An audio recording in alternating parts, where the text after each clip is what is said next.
Hi, hello. Welcome to the episode of Isaiah's Newsstand. It's your host, Isaiah Edwards. The date is April the 18th, 2025. Hopefully, this episode finds you well, in good spirits, and high hopes. As for me, I'm doing pretty good. Happy Friday to ya. Hopefully, this energy catches you well. Hopefully, you're in good spirits. Even if you're not listening on a Friday, whether it's a Monday, Tuesday, Wednesday, whatever, hopefully you catch that energy and you feel good listening to this episode. I really hope that for you. But my day was solid. It was so much better, especially energy wise, compared to yesterday. Like yesterday, I was lagging, I was dragging, I had nothing in the tank. I was on all fours getting through it. Today, we were walking tall. I felt good. That being said, I guess I still am a little sick, technically, put that in quotations. Just, snotty too hotty. That is the vibe. That is the energy, sadly. But we're definitely on the back end of it. I do feel solid. I've been pretty productive throughout the whole day. Work was good. It was nice and slow. So, I was able to just, lock in, do the job, not feel too overwhelmed. So we love that. Let's see. After work, we went to the gym. Gym went well. It was a solid session, no complaints. So once again, we love that. I will say, I guess, well, minor tick, minor problem. My ankle, hurting a little bit of an owie, but I'm kind of used to it. This is a 34-year-old issue, right? This is 30 situation. So, you're going to have some aches and pains. You're going to have a little bit of joint, tings, but overall we're good. We're solid. Let's see here. So, that's been the day. We're here now. We're podcasting. We're yapping it up. So I'm good. We made it. I will say I have a food corner to report in. I got a little weird with it last night, and I made, instead of a chicken and rice bowl, I made a pasta chicken bowl. So here's how it went down. Once again, kind of how I remixed it last week, where it was very much a flashback or callback to like some of the older meals I made, like the Mexican beef and rice bowl. This pasta bowl was a fusion of how I used to do things and how I'm doing things now, which was kind of fun, kind of neat. So I made some pasta. I buttered it up, the noodles and stuff. Added some marinara sauce, and this is where it gets a little weird. I then put the lettuce and carrots in, and then I put in the chicken, and then I put in some more sauce. We got a little crazy. We added some cheese, added some pesto and some capers. It was good. It was good, but it was still different. Like I was tasting all the notes that I'm used to. I will say we missed the bread. Oh, we missed the bread. It was bread's so nice, but it was still good without it. I will say the funny thing was I finally figured out the thing that I thought was grease, because I've mentioned this before, where like sometimes like I would eat so much and I would get like sick and I'd have that greasy taste and feeling in me. And I realize now that maybe that was like butter, or like the butter and olive oil situation that I kind of wind up doing, and I may be using just a little bit too much. So hey, I maybe just want to scale that back a bit. But it's hard because like hitting the sweet spot with the butter and pasta, I feel like it's important, right? You don't want too little so that you just feel like you have dry noodles. But apparently, if you have too much, it just feels like it's slipping down your stomach and it doesn't feel good. It doesn't taste that great after, I feel. But overall, it was yummy. It was so nice to just get back on some pasta. Got to scratch that itch a little bit, so that was nice. And it was cool to eat that kind of meal and then not see a huge change the next day. I think that that's a reassuring thing for me going forward, because I want to I'm still trying to figure out what is post cut, right? Because we're not quite there yet, but we are getting there. I don't know quite yet when I'm going to make the turn and say, hey, this is enough. I think I'm going to start doing a little bit of bulking. I don't know. We'll see. I'll keep you posted, of course. But we are definitely at that phase now where I'm less focused and rabid. Rabid is the right word. I'm less obsessed about like losing a pound, like here, there, everywhere, anywhere I can. Like I'm happy in a way of just breaking that 200 barrier and just being here in this space. And now it's really about just doing the recomposition. It's about just getting more muscle and less fat. It's not so much about smaller number feeling better. You know what I mean? So that's good. That's what we ate last night. And a little bit of snack corner. I had some St. Vicky's jalapeno chips. That was a nice little treat. Nice little. I love those. That might be my favorite chip. I mean, it's very good. Anyway, enough yapping. I know, I try not to go too long on these, but 5 minutes or so of yapping is not too bad. So yeah, let's go ahead and do our startup and get into some news. Technically, we have a good amount again. It's a big spread, but I like how it's split. So let's go ahead and do our startup and get into it.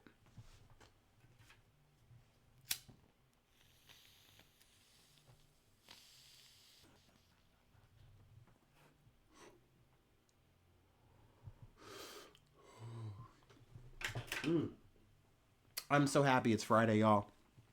Oh man, this week was hard. But looks like we made it.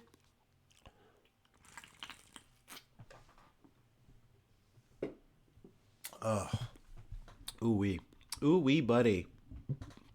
All right. First story comes from Reuters. Google holds illegal monopolies in ad tech. U.S. judge finds. Alphabet, or Google legally dominates two markets for online advertising technology. A judge ruled on Thursday, dealing another blow to the tech giant and paving the way for U.S. antitrust prosecutors to seek a breakup of its ad products. U.S. District Judge Leonie Berkema in Alexandria, Virginia, found Google liable for willfully acquiring and maintaining monopoly power in markets for publisher ad servers and the market for ad exchanges, which sit between buyers and settlers. Scroll down. The decision, which clears the way for another hearing to determine what Google must do to restore competition in those markets, such as sell off parts of its business, at another trial that is yet to be scheduled. It is the second court ruling that Google holds an illegal monopoly, following a similar judgment in a case over online search. Publisher ad servers are platforms used by websites to store and manage their digital ad inventory, along with ad exchanges. The technology lets publishers and other online content providers make money by selling ads. Those funds are the lifeblood of the internet, Berkema wrote.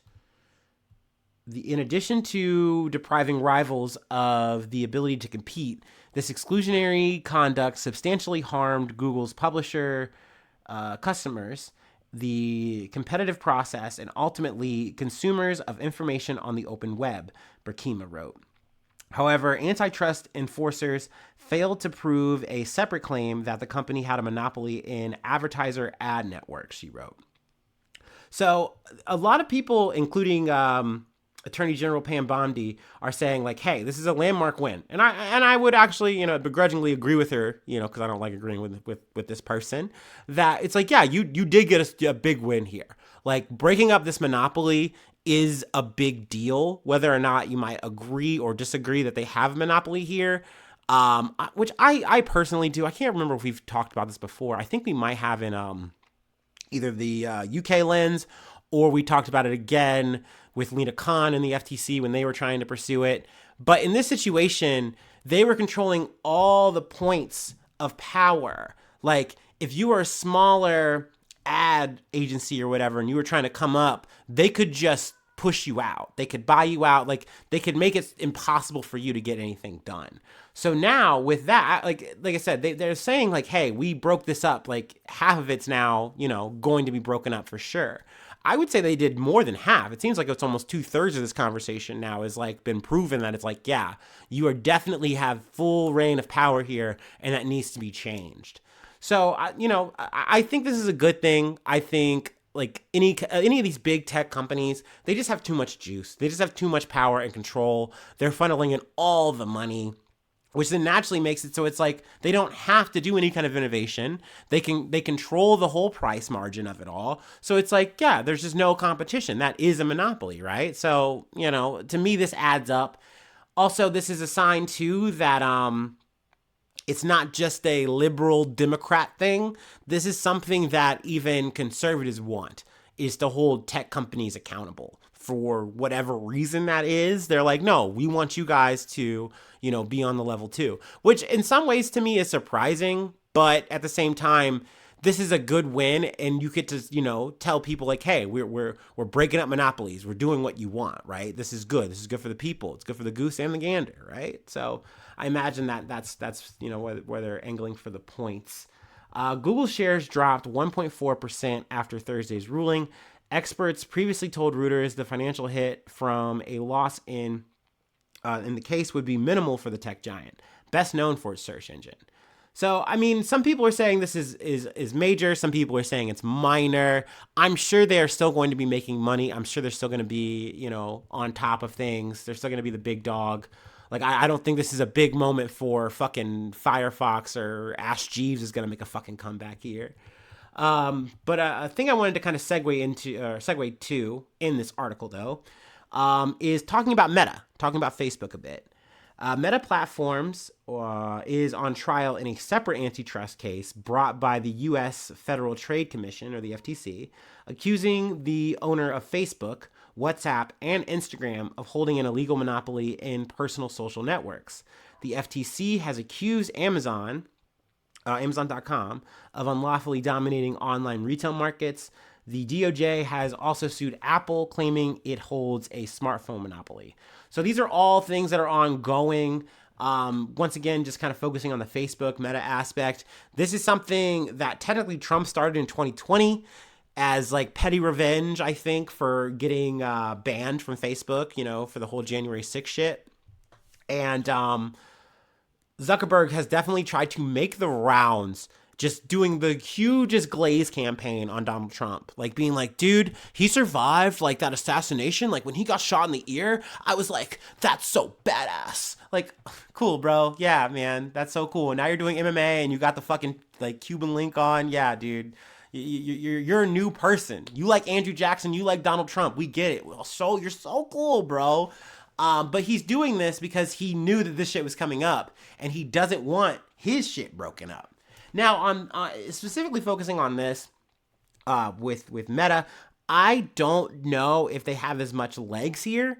Maybe some people will say yes, they do, and this will be a big breakup just because it's like essentially Facebook did gobble up WhatsApp, did gobble up Instagram as they started hitting their peak and became very prevalent. They're like, okay, yeah, and there's even texts or emails that were revealed that it's like, yeah, like that's kind of the strategy. Like, yes, the initial Facebook model was like, yeah, we're just an app so that you can link up with your friends and talk to your friends and blah, blah, blah, blah, blah. But clearly behind the scenes, like over time, like Facebook became a whole other entity. And now they're this big tech blob. And they're like, yeah, if we can't, if not even if it's not a matter of can't, if we have to compete with them and the option is we can just buy them out, we would rather buy them out. So that's what they did with WhatsApp. That's what they did with Instagram. And essentially they just improved their model. And now it's not just Facebook anymore. It's all of these and it's Meta. And technically it's Meta. There's more. There's so much in the metaverse. But this might be a little bit harder to prove a monopoly just because Facebook can say, hey, or Meta can say, how are we the only ones? Like, what do you mean? There's TikTok, there's X.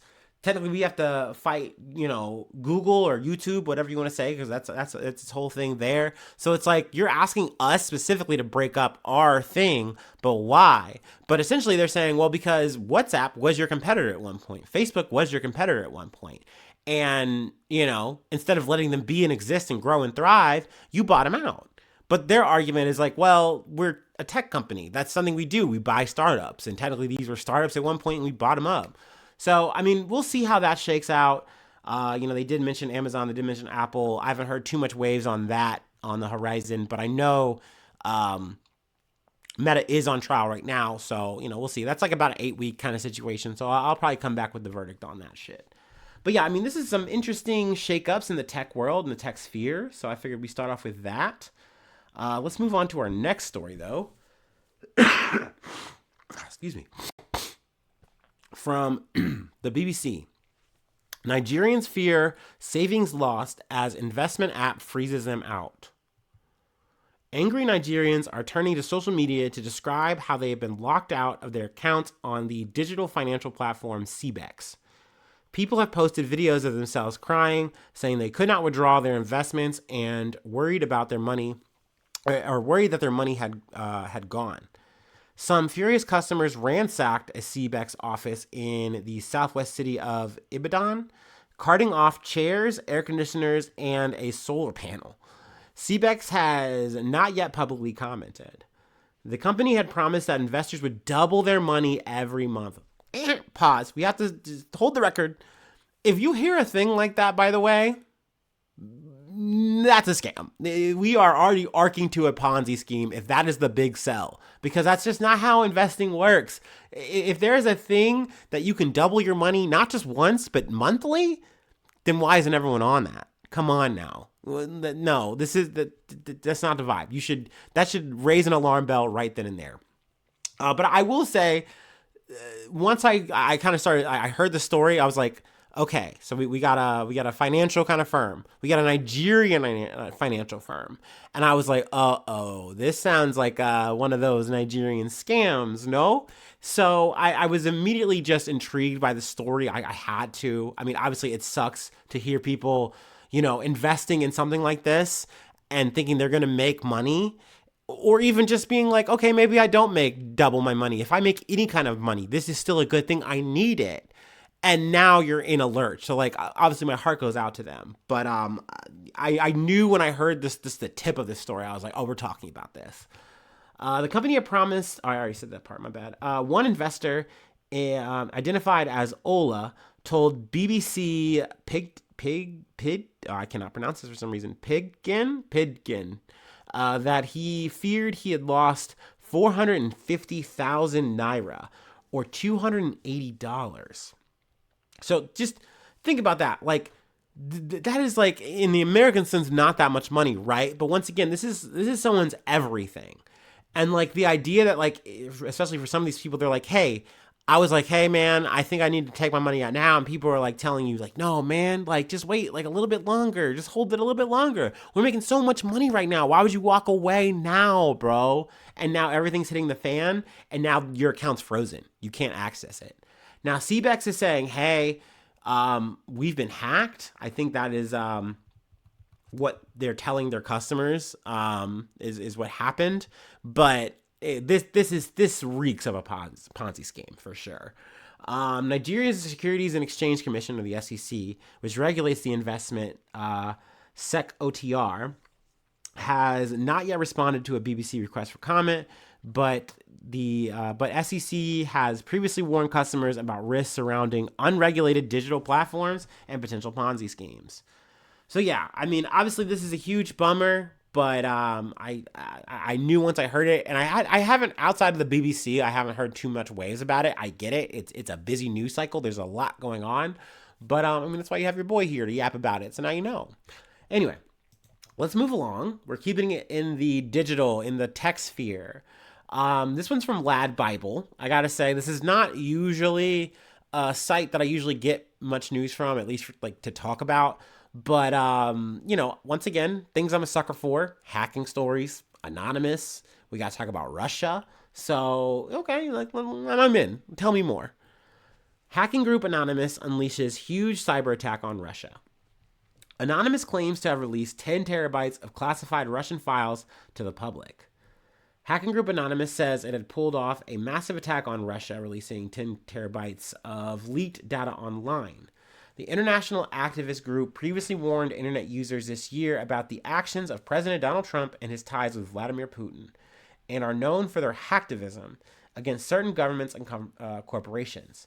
They tend to target those who they view as corrupt, oppressive, or dangerous, and as you can guess by their name, they stay anonymous. There's no defined leader. It is hard to anticipate what they'll do next, as the group continues to raise awareness of wider issues in the world. The leaked data in question was released on April 15th, 2025, and it includes sensitive information about the country's political landscape, with information on local businesses also a part of the leaks. So they do have a picture here of like all the files that you can potentially open and view.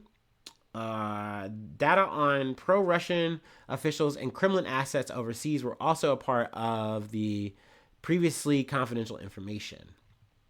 On top of all this, alleged information on U.S. President Donald Trump was also made public. The official X account for Anonymous announced the cyber attack on the social media platform, writing, "In defense of Ukraine, Anonymous has released 10 terabytes of leaked data on all businesses operating in Russia, all Kremlin assets in the West, pro-Russian officials, Donald Trump, and more.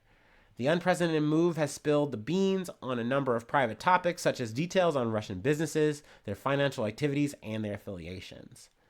Now, I don't know how useful this is going to be. I think this is just one of those things where, in the bird's eye, this is more of just like an annoyance to maybe a nation state like Russia. It's like, okay, cool, you're telling our business, congratulations, you're airing out our dirty laundry. That's not going to stop us from doing it. Who gives a shit? We're already sanctioned to the fucking gills. But that being said, it's waves. They're making their presence known. They're, quote unquote, doing it for Ukraine, Slava Ukraine, all that, yada, yada, yada. So, I mean, cool. On the topic, though, of Ukraine and Russia, U.S. is kind of starting to hint now that they are potentially wanting to move away from talks. They're getting a little angry. They're getting a little huffy because, of course, Russia's not really playing ball. They're still kind of keeping up levels of aggression. They're not slowing down in any kind of way. It seems like more or less the U.S. has just come to the conversation just to get played, which it really isn't a surprise to anybody. But it's also weird that like the Trump administration will do this thing where it's like they actively went to Russia. They blamed Ukraine for the whole situation, right? Then continue to fuck with Russia on this shit. And Russia just kind of drags their ass, doesn't do anything. And now they're huffing and puffing and they're being like, you know what? We're just going to maybe walk away from this whole thing. And then still blames Ukraine for that. And I'm like, bro, y'all weird. Y'all so weird for this shit. Like, acting like we just have no fucking historical context. We can't just go back like a month or so and just reread what you guys said. We can just run the footage back, that beautiful bean footage. Like, what are we doing? Like, it's just so crazy how these motherfuckers are trying to play us for fools. And some motherfuckers are going to eat it up. They don't care. If you're a Trump supporter, you do not care what Trump does. You are going to glaze this motherfucker off like you are Mark Zuckerberg yourself. It doesn't matter to you. But like, for motherfuckers who have a fucking brain, have some goddamn sense, it's just weird that you're trying to like make us like whistle the same tune with you. Like, come on, dude. Like, once again, I'm not saying that Ukraine is perfect here, but like, let's not fucking rewrite history. Like, please. Like, let's just be fucking real about this shit for goddamn 1 minute. Anyway, that is the first half of this episode. We've made it. That was like the serious topic stuff that I really wanted to cover. Not that the last half of this is not important, but it's recalls. I've been in the recall pocket lately. I feel like I'm trying to do my due diligence here. And at least just try to yap about the shit. So in a way or so, I'm going to try to rapid fire this bundle of recalls. Hopefully don't take too long, but we'll see how it goes. Let's just get into it. From ABC News, Target baby food voluntarily recalled due to elevated levels of lead.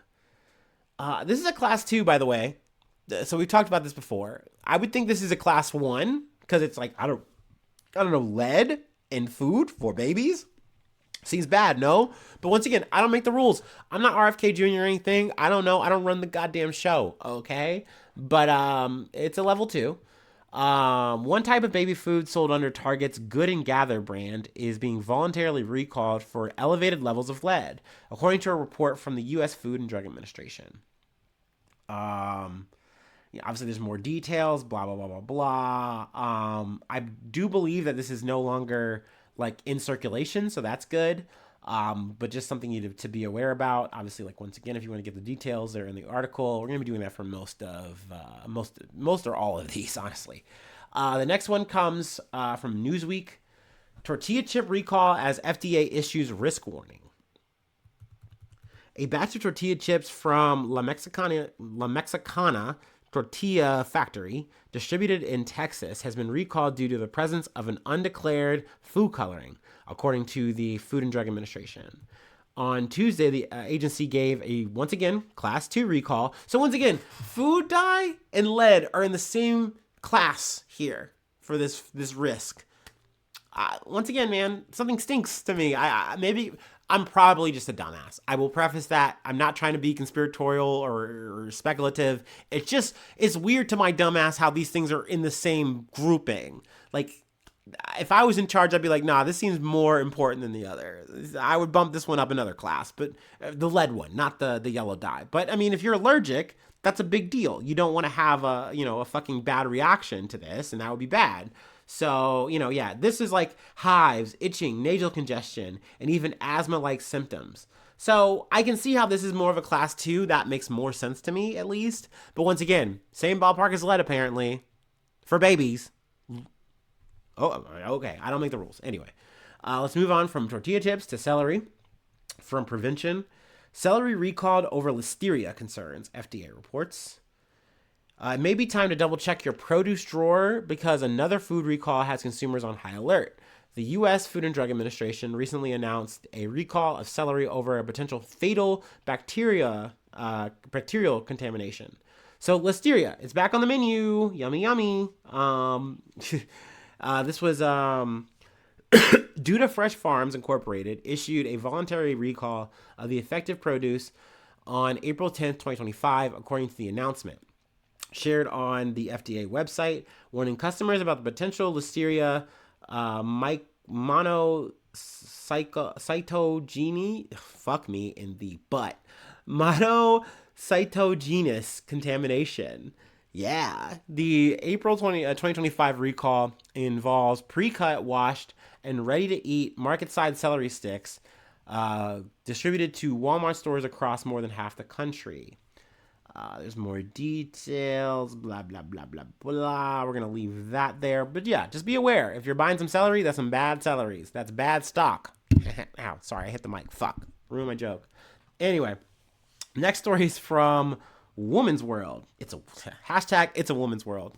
Anyway, Blue Ridge beef dog. I don't know why that sounded funny to me to say out loud. Blue Ridge beef dog and cat food recall. Salmonella and listeria contamination. So that's not good. We don't want the doggies and the kitties to get listeria too. What the hell? Goddamn. As pet owners, our fur babies' safety is our top priority. And a major pet food brand just issued a recall on one of their products that should have you checking in on your latest purchases. On April 11th, Blue Ridge Beef recalled both their Blue Ridge Beef Puppy Mix and their Blue Ridge Beef Kitten Mix due to salmonella and listeria contaminations. Have you purchased pet food from this brand recently? Blah, blah, blah, blah. Read more to find out, pretty much. Let's see here. So yeah, I mean, obviously you don't want your pets to get salmonella or listeria. That's fucking bad. That's no fucking good. They go through some of the symptoms. We've talked about that before. So yeah, I mean, yeah, that's a bummer. Once again, there's more details. Obviously, just with like all of these things, you want to throw them out or return them, get your refund. In this situation, you can email Blue Ridge Beef NC at yahoo.com or call the number here that they have provided if you want to.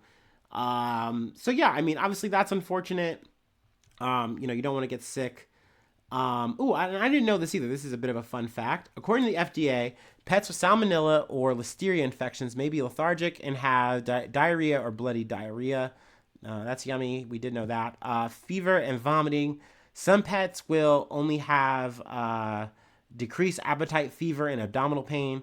Infected but otherwise healthy pets can be carriers and infect other animals or humans. So that last part I did not know. So, that's another reason to kind of be aware about it.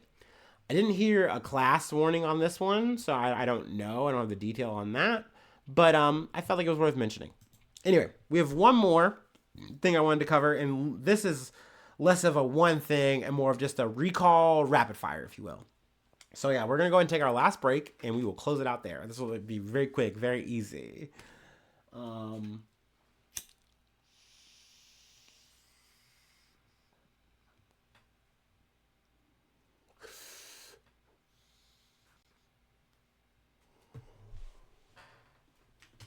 Ooh, I'm getting sweaty.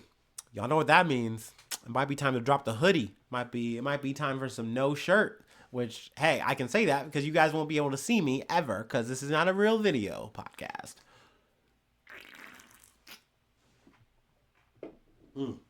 But I gotta say, I'm so ready for full spring. I know technically we are officially in spring like season. It just doesn't feel like it though. Like I'm sick of the 40s. I'm sick of the 30s. I need like mid 50s and up for my spring and summer because I'm ready. I'm done being cold. Is what I'm saying here. Anyway, let's just run through a couple more of these recalls. What we got here. Active recalls on butter, ground beef, and more to be aware of right now. That's from Eating Well if you want to look into that. From SILive.com, cases of candy recalled in 8 states, including New York. And then the last one I wanted just to read off on the headlines here from MLLive.com. Walmart recalls issued nationwide. Toys with choking hazards and celery sticks, which we mentioned. And there's a nationwide chocolate recall. Gets upgraded over stones and candy. There's stones now. We're putting rocks in the food. So let's just do a quick recap. We've had wood chips. We've had pieces of metal. Now we have steel. We've also had, we also now have rocks or stones. What else have we had? We've had the PFASs. We've had the plastics. So, I mean, we've got everything in food, man. Except, like, nutritional food, man. Like, that's crazy. I hate that for us. Man, meanwhile, we have RFK Jr., who's like, the real epidemic is autism. Like, what a world. What a world we live in. On that note, though, that is where I will leave it. That is the episode for today. If you'd like to help out, support the effort, I do have a Patreon. Patreon.com/Isaiah News. Become a newsie today. Free ways to hit me up, IsaiahNews1@gmail.com. Feel free to follow me or the podcast on any of the socials. Subscribe to the YouTube. That's a free way to help out. You don't have to become a Patreon member. You can just hit the subscribe button, and that helps my algorithm. Gets me closer to monetization on that app. So that's good. That's good for the goose. Good for the gander.